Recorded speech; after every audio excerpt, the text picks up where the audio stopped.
Good afternoon. Welcome to Options Tenor. It is Friday. Welcome, everybody. It is Friday, May 10th, 2024. If you're new here, go down to that bottom right-hand corner, hit that Options Tenor logo, and subscribe. We're going to go through, I have TNX on the board. Just want to do a super quick update in there. And then we'll go to SPY, spend some time on the multiple time frame analysis from the monthly all the way down to the 65. I have some things to show you. On the 65, I have some things that I wasn't going to do a video, but then I said, hey, this is a learning opportunity, and some people are tuning in, so I want to make sure that they could see what we're looking at. And plus, a follow-up from yesterday's video, and we do these videos often, so make sure you hit that notification button. Yesterday's video explained if we got to a certain number, we'd have to kind of change our mind frame askew. You know, it doesn't change the outlooks, the different scenarios that I've been pointing out for months now, but it gives a higher probability that we're going to buy the dip to get new all-time highs. All right, so that was our secondary scenario at first. Now I think that's our primary scenario, and I'm going to show you what that looks like, so make sure you stick around. All right, first I just want to show the TNX. That's the 10-year Treasury. We have had an inverse relationship with the market. TNX has gone down, the market has gone up. Now, TNX is starting to hold this bearish rising wedge. I think it's a bear flag, and eventually it breaks down. But in the meantime, while there's still an inverse correlation, I think we're going to get a bounce here. I think rates are going to go higher. Not necessarily to a new high, but it's possible. Okay, so keep that in mind. And the market's not going to like it. Okay, and eventually, and this is where I think we might get new all-time highs. It depends. You know, we're going to have to see when and if this breaks. The market's going to like it probably for a while, and you'll probably see data. Government data, you'll probably see deteriorate. Treasuries will go down. The market's going to say, yay, you know, no more new rate hikes and stuff like that. We're looking for a rate cut, yay. And the market's going to continue higher, possibly to a brand new all-time high. Eventually, after this breaks and the rates tank low enough, the market's going to say, whoa, we're going into recession. Fed's going to pivot, and the market's not going to like it. So then these will correlate, and that will be very bad. Okay, just want to update that. Let's go ahead and go to SPY. Start on the monthly time frame. And we'll go to the monthly max here for SPY. This is as long as SPY's been trading. So you have 2,000 right here. We have the point of 2,000. This trend line, there's a trend line that also it's higher. A trend line that goes all the way back to 1930 peak into the 29 crash. And so there's higher levels up here that are possible. And keep in mind the 560 zone. We're gonna key in on 560 if we do make new highs. That's going to be our target, and I'll show you why on the daily time frame. I'll show you the different projections, and I cleaned up the charts a little bit. So on the monthly time frame, still have plenty of time left. We're in an inside month, so nothing's really changed here. Let's go to the weekly. On the weekly time frame, just because there was a little bit more detail on the same point of view, we have our previous all-time high. We were talking about breaking down from here and possibly testing the bottom of this channel and or this support here, all-time highs. That's still possible, or near this all-time high. You can probably get to the point right here. There's another trend we could add. This could be a zone. I think this is a possible scenario as the 50-week moves up to there. But I'm starting to shy away from any lower than that, okay? Because of how bullish this market tends to be. Now, what I've seen compared to on Twitter, and also there's somebody commenting on this video. I love it, and I really, really appreciate it, because I wouldn't do this comparison otherwise. You have this steep retracement here and a continuation lower. Very corrective, right? That same thing could possibly happen here. So didn't quite reach the 21, but then ended up breaking underneath it. So we're going to watch this 21 simple moving average like a hawk.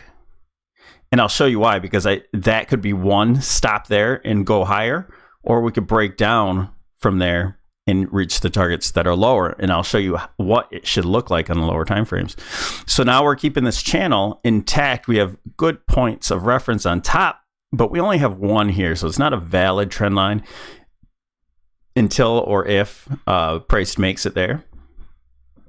Let's go down to the daily. In other words, we need more information as time goes. That's why we do these videos so often. And hopefully we can learn something while we're doing it. All right. So again, we have this, eventually we're going to test these levels. Don't you get me wrong, but this is a consolidation area. I have the box here. I no longer really think that that's the top of the box is possible. I think this is less probable. I should now move our box to here. Now we're looking at the zone for the all-time high, former. The top of the consolidation, the 200-day. This near-term consolidation, that engulfs this whole, that's exactly this zone right here. Okay, so now on a traditional technical analysis, I move the flag, just an assumption. Again, we don't know if this is the top yet. We need proof of that. And we're going into that time relationship we keep talking to about on Monday. So Monday, maybe we get, you got one more new high, possible. Maybe we have the top in now, also possible. So if we do get a new high, I'll scooch this up just a little bit more. But what I'm doing here is getting ready for, and try to line those up perfectly there. I'm trying to get this flag type action. If the market is really bullish, we have the first scenario is this trend line. That's going to be about the 50% retracement or so. We'll take a look at it. The second, if this breaks, we're looking at a possible fill out of this flag. And that would be what I was talking about yesterday, a possible A, B, C flat correction. Now, flat can be, an irregular flat as well. This it doesn't have to be symmetrical. A, B, C. This is right where the 100% is going to be, around this 490 area, and I'll show you on the other chart. This breaks down.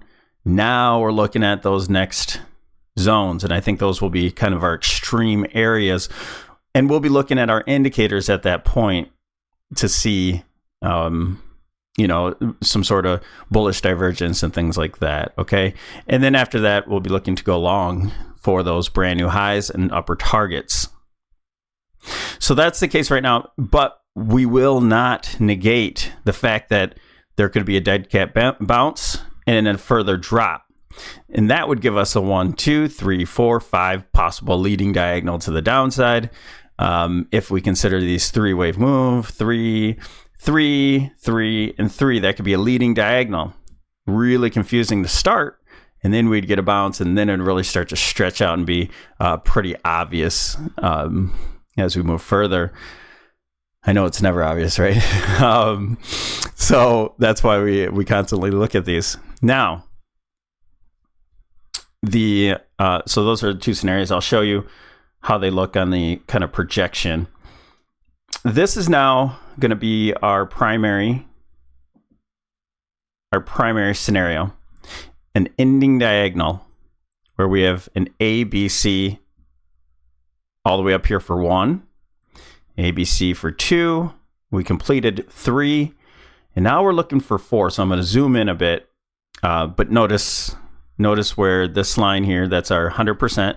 In the gray, all this gray here is in reference to this 2022. So when we're looking at the gray horizontal lines over here, we'll be looking into this zone right here, the all-time highs and anything lower. Okay, so our targets will be in turquoise and green. So the initial move would be an A. That would be an A.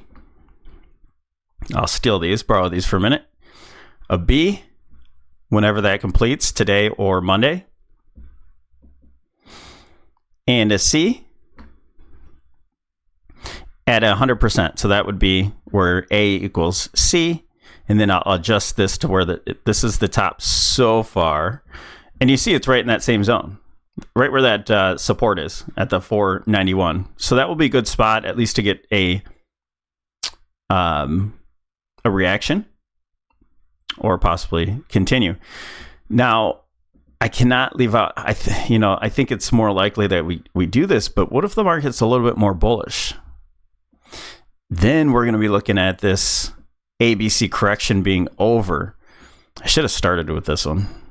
It'd make more sense. So, okay, you see this 23.6? This 23.6 is in reference to this wave 3. Now, if this is a wave 4, this 23.6 could be it. That could be it. Our correction could be over. I think that's less likely. I think we have another, at least, new low. But we have to keep that in mind that this low might be in. So what would that look like? Now we're looking at, and this, remember, this is all ending diagonal. They're all 3-wave moves. So that's why this looks corrective. So even if this is an impulse 5-wave move up, it's going to be made of 3 waves. So we have our 3 waves. We're looking for a pullback. If we hold this low of this move, even at the 23.6, again, it could be a very deep retracement. But if this is the scenario, then I think it's more likely that trend line holds that we're talking about on this screen. If this trend line holds, then we have our ABC for 1. We'll get an ABC for 2. We continue higher for 3, 4, 5, all the way up to our targets, okay? Now, the market's not making it easy.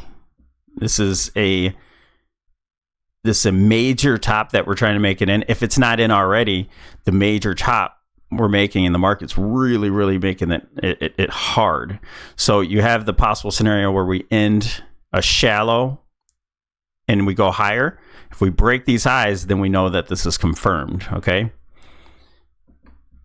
Next would be, so you have ABC where that's complete. Now we have an ending diagonal going up, a 3-wave move, where the wave 1, and not necessarily an ending diagonal, I'm sorry, a 3-wave move up. The whole thing is an ending diagonal. So this would be an A, shallow B, holding this low, and then a C for new all-time highs.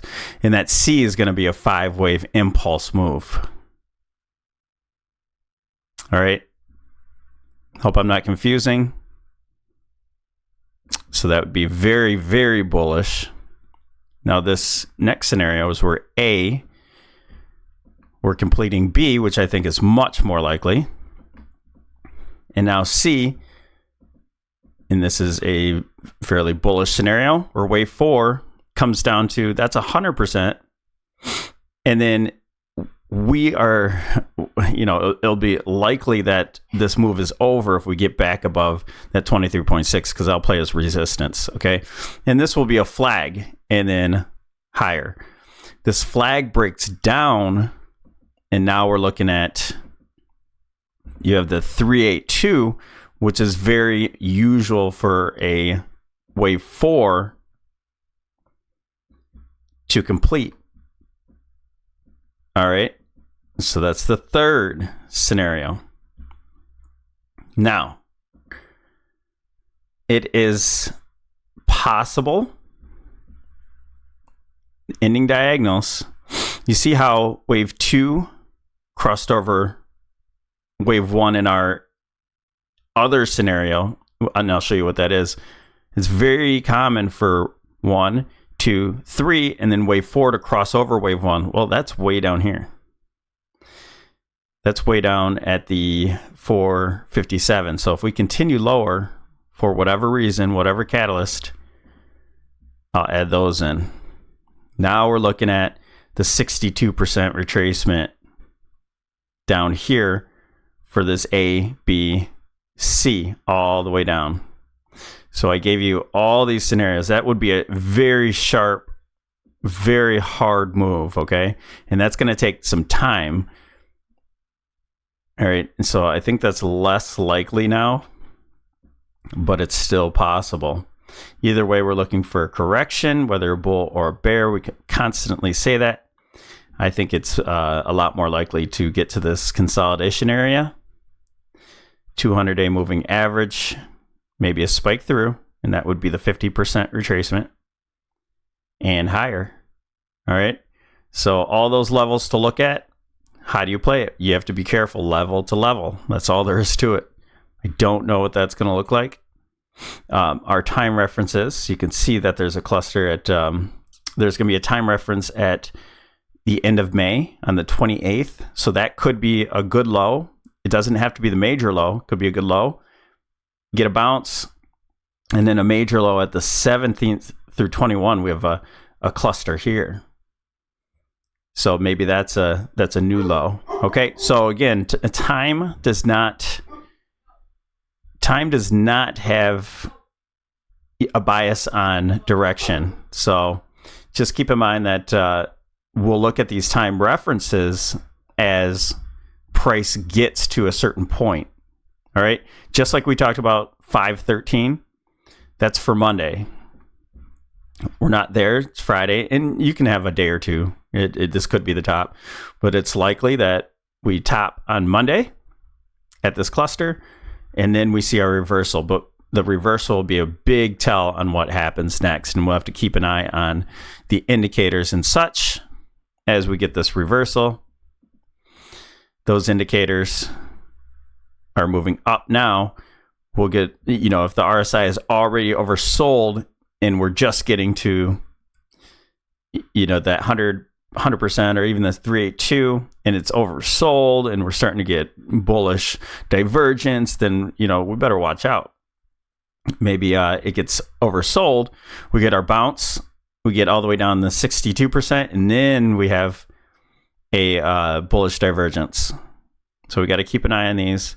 Momentum will cross over. If it doesn't even get past the zero line, those are all little things that we'll have to keep an eye out. Maybe we don't even get down to that 100%.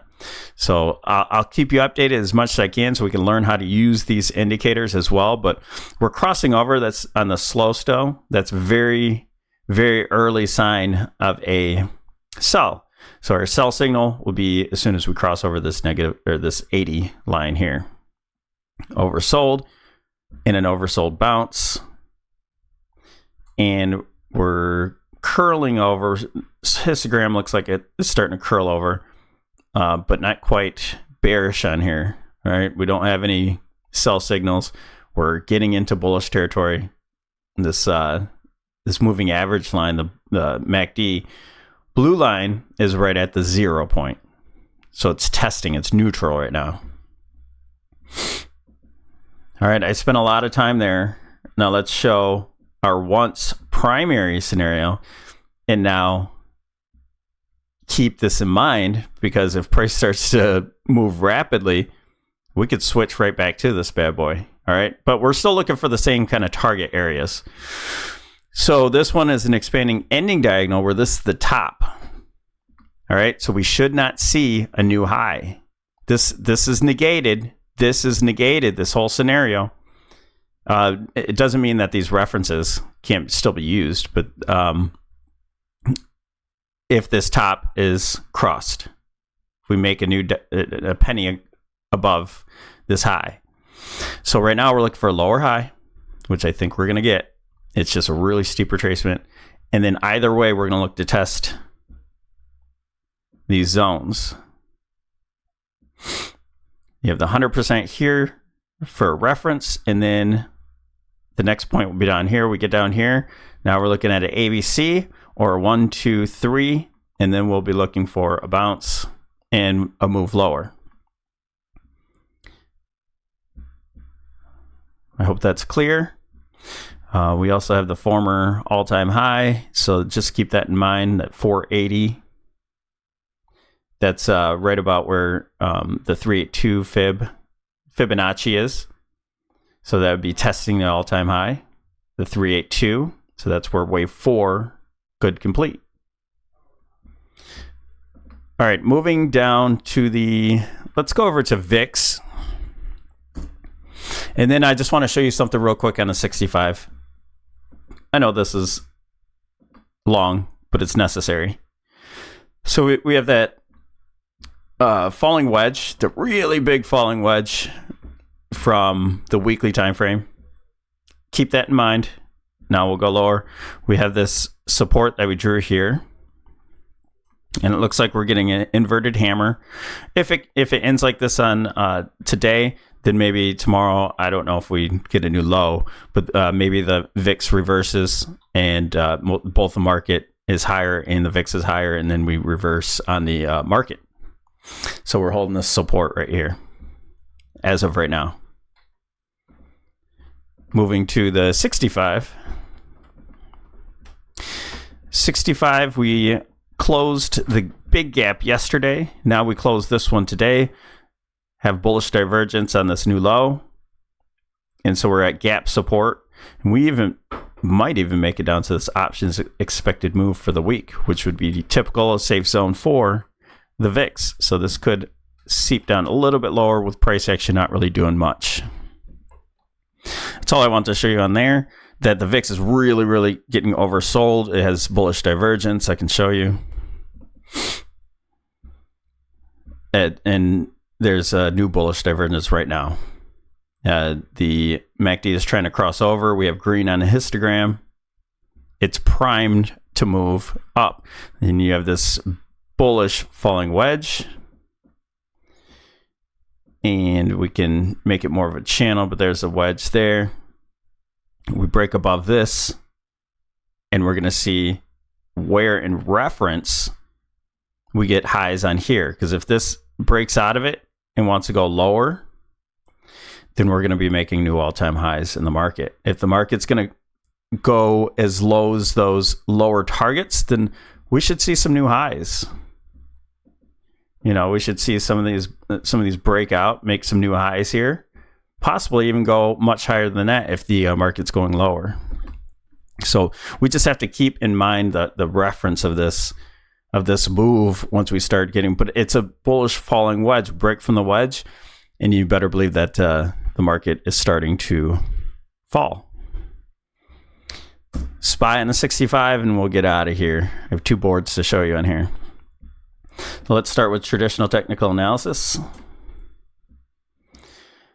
So we drew this triangle just because we had 2 points of reference here. It not really valid. It's just, I'm going to erase it. It has nothing to do with anything right now. This is an initial move, and now we're looking more at this wedge. So what I want to show you was this is a valid trend line up here. We have multiple points, and we got above there. We gapped up and started to get above that wedge, and now before the candle closed, we broke down. That's a fake break. So maybe we test back up to it, but not make a new high and start to fall. This is a real fake break. All right. This is an excellent point of view. The market really pushes you. You start to sweat, and then it breaks down and says, hey, you know, we're not supposed to be above that. All right. So we're looking for this wedge to either hold at the bottom here. That would be the super bullish situation where we go to all-time highs. Or if we break down from here, then we start looking at those next levels. I don't know if this low will hold or not, but if we break down from this, I think it's less likely that we hold the bottom and that we start going to deeper retracements. On the Elliott wave look. So again, this is a fake break. This was at 89% retracement. That was super important. Looked like we're getting above it. Couldn't stay. Retested it and broke down from it. Do we backtest it again right now? Going into Monday? Possibly. But this looks like a good point. We had a fake break. Again, this matters. It's coinciding right with that wedge top. All right, so this market's telling you that this is an important area. Now we have this 513 mark here that on the 65 coincides with the daily. So again, a super important time to price relationship. And then we have more coming up, and I'll clean these up as we go, but you can clearly see the clusters that happen. So right now we have this marked as a B, wave B or 2. We'll see what happens from here. This ultimately, if we come into like CPI or something like that on Wednesday and we're much lower and retesting those trend lines into PPI and CPI next week, make sure you protect your positions, because that could be CPI could let go and then rates go down and price could make new highs. That could be our wave 3. So let's keep in mind what catalysts are going on. That's Wednesday. And yeah, protect your accounts and we'll go from there. We'll make new videos well before that. Okay. That's what I want to show you today. Thank you for joining us here at Options Center. Have a wonderful weekend. We'll talk to you soon, and leave some comments. I'll acknowledge those and hopefully we'll be able to explain things in videos as well. So thanks for joining us. Have a wonderful day.